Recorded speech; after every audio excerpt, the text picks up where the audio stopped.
amahoro neza mwese communauté yumva ururimi tuvugana cyane communauté y'u Burundi na communauté y'u Rwanda muri Pi Network. Muri rusangi twagomba tubamenyesha update yabaye nkuko nk'abazi imise ko baravuga ngo hari ivyo batakimenya. Hariho update zikurikiranye ari zitatu muri app studio, no kuvuga ngo umuntu atari umwubatsi izo update azibona nka journal nk'ikinyamakuru.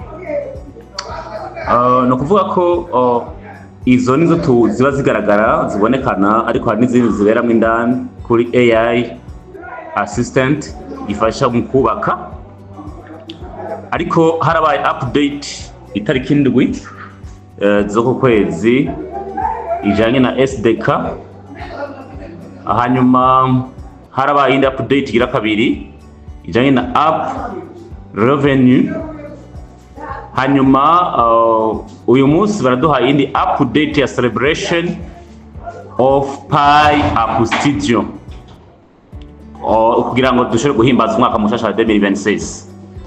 So ngomba ngaruka gatoyi kuri update baduhaye uyu munsi. Ni update bisaba ko hari challenge zishya kuri zitatu, ni ibibazo bitatu wishura winjiye muri app studio ku bantu bubaka mugabo abubatsi.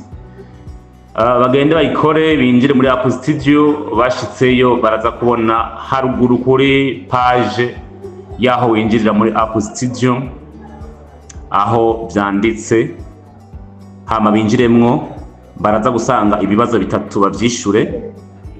Hama bamaze kuvyishura baraheza babone iyindi page igira kabiri bashonze kuri next, aho baza gushira izina rya app bakunze. Kaneme ari umwubatsi urumva ntiyohera kuza abandi gwe batarayishiramo. Hanyuma ku mwanya ugira kabiri ashireho URL yayo, cyo twita website yayo, uragenda ukayikopya indani muri app studio.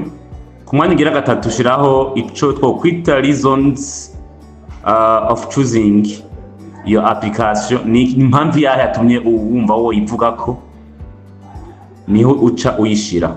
Rero iyo mpamvu itora wayinjiyemwo wayisuye. Hanyuma ivyo rero ubikora inshuro 10 uko batubwiye ko duhitamwo application 10 ameze neza muri app studio. Ivyo birangije uca uhabwa ibihembo bingana na Pi 5 zo gufasha kubaka muri app studio. Automatiquement ugiheza kwishura guheza gukora iyo task bahita bagushirira kuri account ya app studio Pi 5. Rero ni iteka rirasanzwe biko yatwereka yuko kumbure iyo tugana turiko turagana ku musozo, hari ibiko bitegwa gushikwa ko kumbure vuba cyane. Mutibagiye ko itariki 22 dufise vote ya itegeko canke ya smart contract itujana kuri mainnet kuri version ya 25. So rero ibi je twereka yuko kumbure muri yakota bana batubwira ko bazoduha dex ko bishoboka, kuko bakeneye app 1000 zishobora kugaragara nk'iziteye imbere zimaze kubakwa ku rugezo rwiza. Rero hari umugoroba mwiza, nase ko tutoratutamenya amakuru twese. Mugende musure application hanyuma mwongere muzirabe mukora ibisabwa mutsindire n'ivyo bihembo bizobafasha kubaka izanyu. Mwarahezagiwe.